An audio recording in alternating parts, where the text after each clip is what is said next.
Webster is a really small town in Central Florida.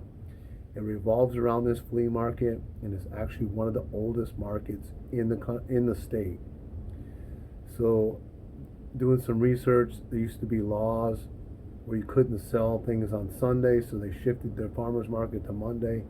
And for many years, it was just open on Monday. Just recently went back and opened Sunday, and this time wasn't a big home run, but it wasn't a dud either.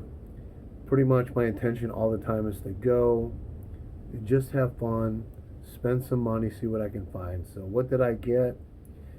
And hopefully I'm showing you some pictures of some really cool stuff as I'm talking about this. But let's get into the haul. So I picked up, firstly, an Atlanta Falcons cap. I'm always looking for these caps, these sport caps that are closed in the back. I also got this one here, Miami Dolphins. These were $5 a piece, and they were brand new. I love these kind of hats. They fit so well. So I'm going to turn that back around, keep the glare from blinding you off my bald head. Let's get into this. So I separate them by vendors, the ones as I hit in order. So all these are 50 cents except for the last 4 books of the haul. So we're going to start out with Chewbacca #1, December 2015. And this miniseries prequel Star Wars Adventures #21. I don't know a whole lot about modern Star Wars books.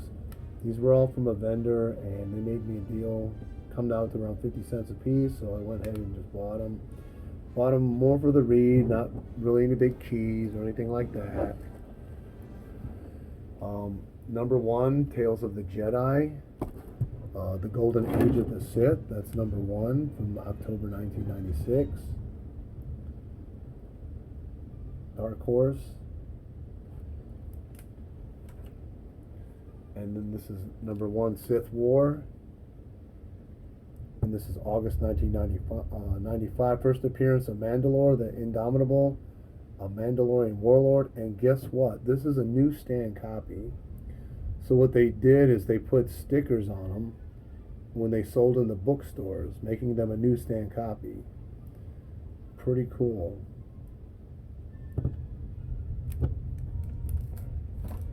And then we got #2, Sith War, September 95. This is also a newsstand. They added the sticker, the barcode there, so they could keep record of it when they were selling them at Barnes and Nobles and things like that. These are all high grade too. So this is #3, Jedi the Sith War. And #4, November 95.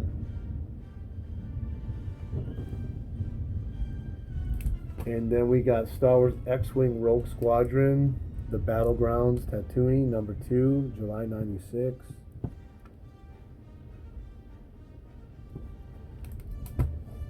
And then we have X-Wing Rogue Squadron Rebel Opposition, #3, from September 95. And those are all of them from the first vendor that I hit.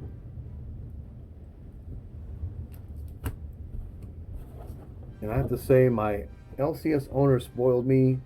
I've been getting my lights, I forget the name of them, Pro Lines, $8 for 100 for the longest time. So I've been milearing everything in the collection. Well, he's not being able to get them because of COVID. They can't get the plastic to make them. So now I'm spending $23 for 50 from Gerber because I'm not going to go back to polybagging. For me, polybagging, you got to rebag them every 6 months, so it doesn't make any sense. Okay, so I got all these from the next vendor. If you bought 20, they were 50 cents. So I bought 15, and in order to get the 50 cents off, I went and picked 5 that I had put back. I don't remember which ones they were, but I was wanting to read this. I missed it when it came out. So I check it out, see if it's any good. Wonder Twins, April 2019. Reintroducing the Wonder Twins, Zan and Jaina. So I grew up on Super Friends, so I know who they are.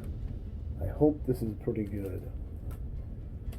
And then I picked up, this is the first appearance of Red Arrow, Roy Harper, formerly Speedy, formerly Arsenal. This is the A cover, number 7, from March. So that's the A cover. And then this is the B cover. And the connecting covers. Go this way. Just like that. So that's the first appearance of Red Arrow. And then Young Justice number 9. First appearance of Acolyte, which is a demon who's trying to remove God and replace him with another deity. Supposedly this book goes for like $7 to $10. This is from June 1999. And then Baby Teeth number 1, the Halloween edition, free comic fest. Donnie Cates on scripts. I heard some good stuff about this. I wanted to check it out. That's from 2017. Invincible Iron Man, Volume 2, I think. Number 14. 2009. This is the first time Pepper Potts adopts the codename Rescue. Now, I'm not specking on it or anything. I think he's one of the books that I put back. And then Hulk, 457, October 1997, second appearance of Hulk is War, and Battle of War Hulk vs. Juggernaut. Dang, that looks like a Rob Liefeld cover, but I don't think it is. No, Adam Kubert.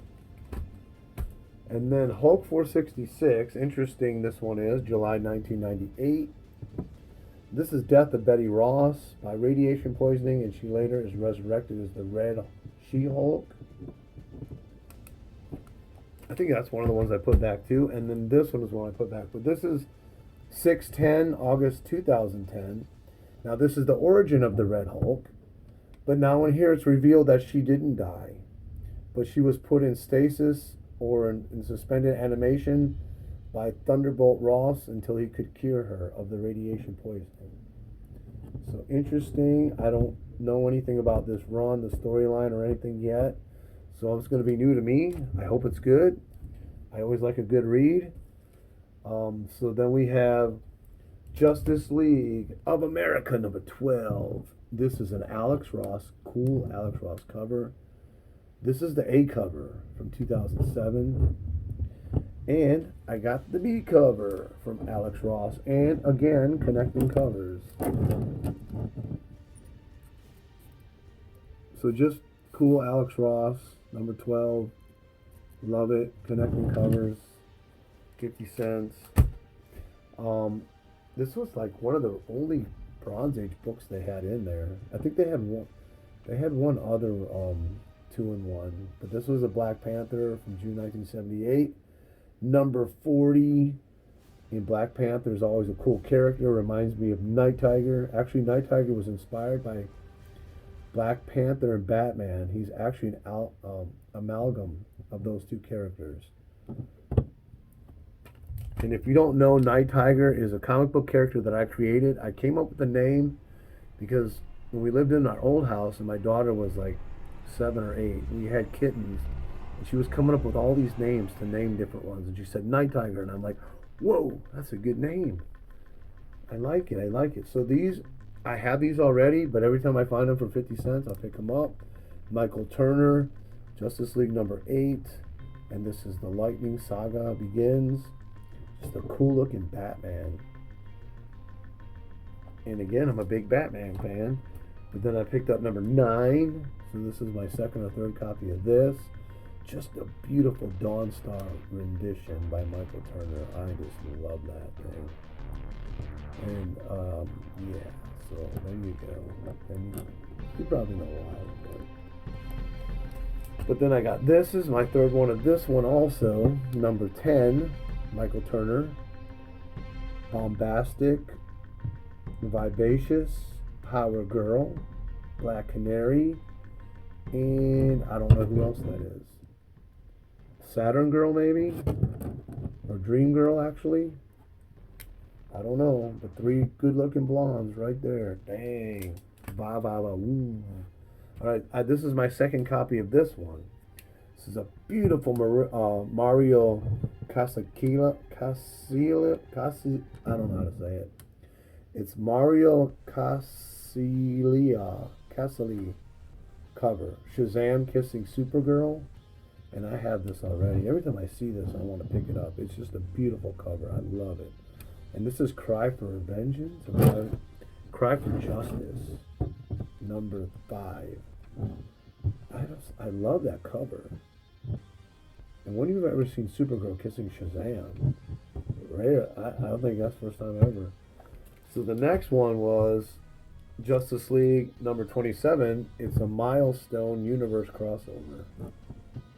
So there you have, oh man, what the heck's the dude's name? It's not Static. Icon versus Superman right there. Pretty cool cover. Who does that cover? BENES. I have no idea. Alright, so these are still coming from the same vendor. Suicide Squad number 1, volume who knows how many. This is the first team appearance of Harley Quinn, Deadshot, Locke, Chaos Kitten, Jog, Deadly Six, Acida, TNT, Thyselene, Aries Scale, and Finn and Wink. Aries, Scale, Finn, and Wink. All these are nice. All these from this vendor, except for that Bronze Age, which is probably like a 7.0 or like 9.2s to 9.8s. Red Hood number 1, Red Hood and the Outlaw.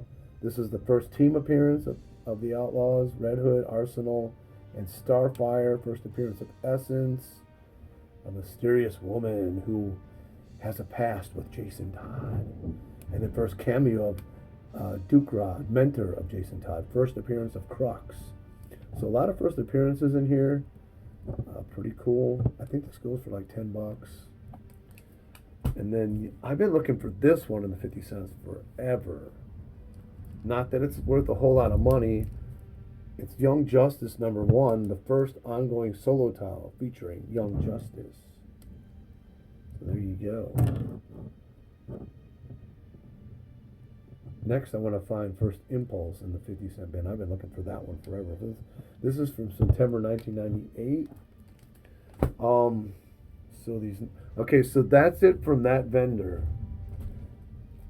Okay, so for the next vendor, which were all bronze, I left a bunch. I maybe should have picked them up, but I had them all already. And some of these I picked up, I had already too.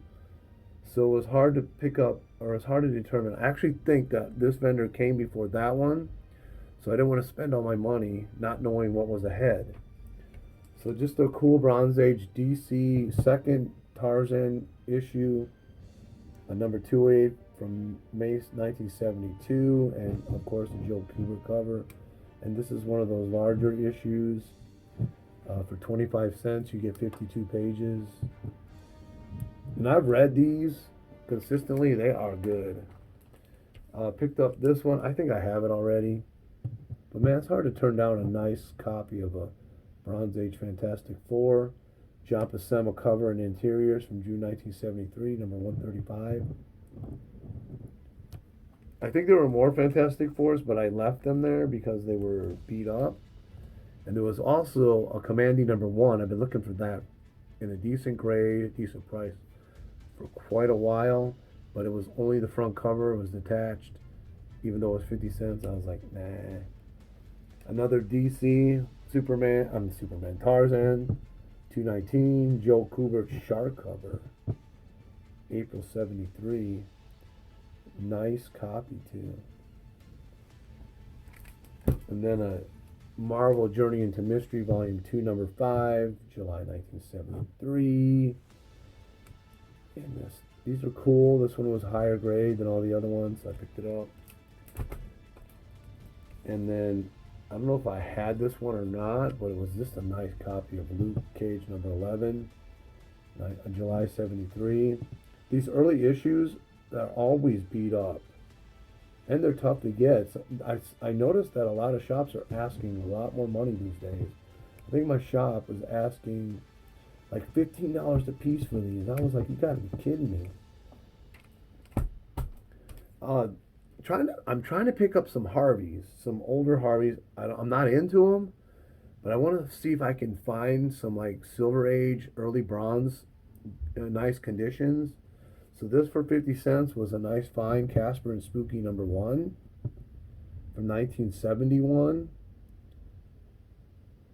And I think it's Captain Strangelove. It's get me hooked on this. And also Gloria from Instagram. Those two love their Harveys. Okay, I already know I already have this, but I love Man Thing. I just have no love for Swamp Thing, but Man Thing I love. Every story I've ever read in the Bronze Age about Man Thing has been just so good, so compelling. It's like I could read it over and over. This actually is a Jim Starlin cover and interiors. Very cool cover from February 1973. So I definitely have 1 or 2, maybe 3 copies of this. And then number 13. I mean, look at that cover, dude.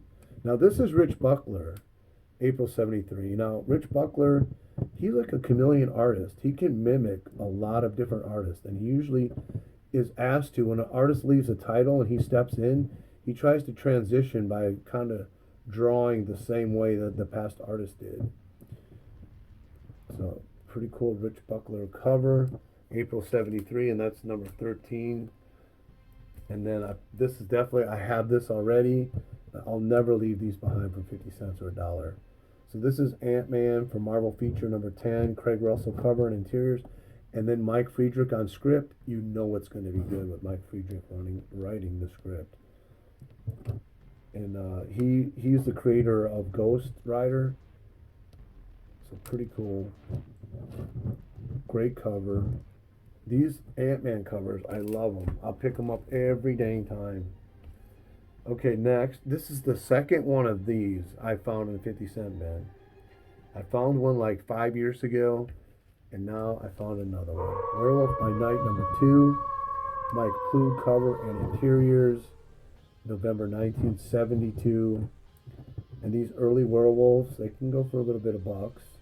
And this probably be a $15, $20 book in the mid-grade. They're just so hard to get. I don't think the print run on this was quite that high. This is one of those titles I think Marvel was just really trying out at first. Okay, so we're down to the wire here. We're down to the last 4 books. The next 2 I paid $3 for. So this, now if you saw my last haul and you understand why I'm getting these and kind of inspired a little bit. So this is Archie at Riverdale, number 88, Stan Goldberg cover. Good girl, bikini, really nice cover. And Stan Goldberg, man, he's an icon. He started out with Marvel before they even became Timely in 1940. He actually was part of the colorist for Spider-Man when he was created, the Fantastic Four, the Hulk. Stan Goldberg has a really rich history in Marvel and in Archie and in other aspects of the comic book community. So, yeah, so this is really cool. I was glad to get this for $3. The guy had 2 long boxes of Archies from the 80s, so I picked up that one. Are you done looking at that? Do you still want to see some more? Some close-up? Yeah. I know. Okay.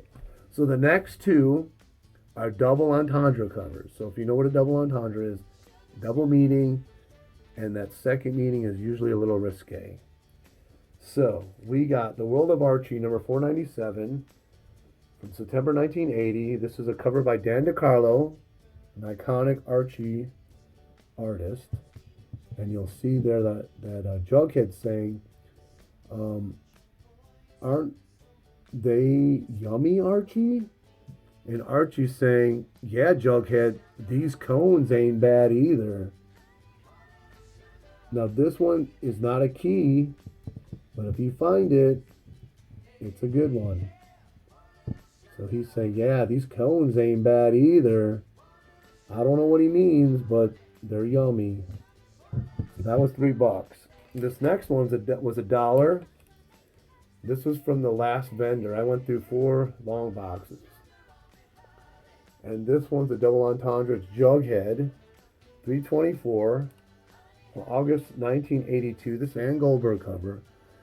And this one is a little on the risque side.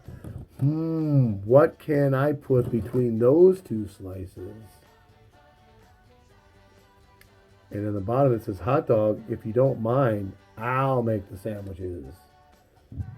So Jughead wants to know, what can I put between those 2 slices? I'll let your imagination run wild, but be clean. Okay, last. This book was $10.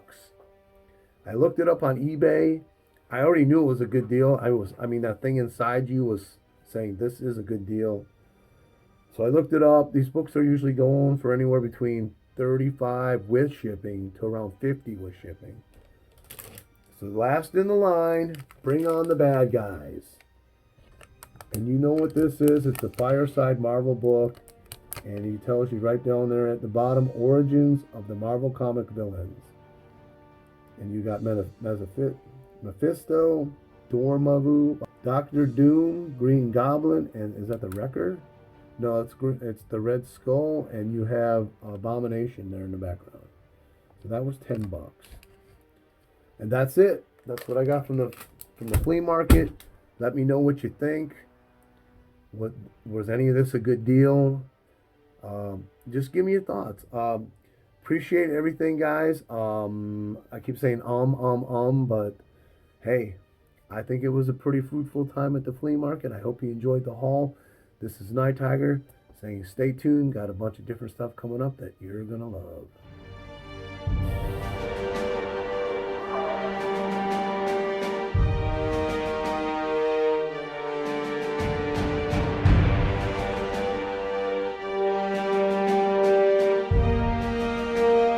Not gonna hurt you. Just do me one favor. What do you want? Watch Nighttiger Comics on YouTube.